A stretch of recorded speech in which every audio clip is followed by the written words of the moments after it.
এবার আপনাদের বলি, আমরা আপনাদের সকলকে কৃতজ্ঞতা অভিনন্দন জানাই রিচার জন্য। রিচার এত ভালো পারফরমেন্সের জন্য। মাত্র 22 বছর বয়স, ওয়ার্ল্ড চ্যাম্পিয়ন হয়েছে এবং তাকে আমরা এখানেও গৌতম দেব শিলিগুড়ির মাটির মেয়ে বলে পুরো এখানকার সমস্ত নাগরিকরা মিলে তারা সম্বর্ধনা দিয়েছে, তার বাড়ি পর্যন্ত পৌঁছেও দিয়েছে। আমরাও দিয়েছি, সিএবি আমাকে ইনভাইট করেছিল সিএবির পক্ষ থেকে এবং পশ্চিমবঙ্গ সরকারের পক্ষ থেকে আমরাও দিয়েছি। কিন্তু ওর উদ্দেশ্যে আমি একটা স্টেডিয়াম, ক্রিকেট স্টেডিয়াম এখানে করতে চাই। চাঁদ বাগান এখানে আপনাদের আছে, চাঁদমণি বাগান, প্রায় 27 একর জমি আছে। ওটা আমি মেয়রকে বলবো ওটা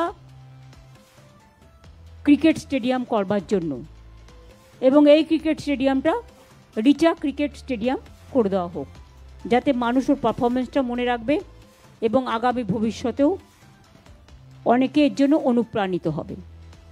2 হচ্ছে, আমরা আপনাদের বলেছিলাম আমরা মহাকাল মন্দির তৈরি করব। আমরা অলরেডি 17.4 একর জমি পেয়ে গেছি, ক্যাবিনেটে মেনশনও হয়ে গেছে, ক্যাবিনেটে আলোচনাও হয়ে গেছে।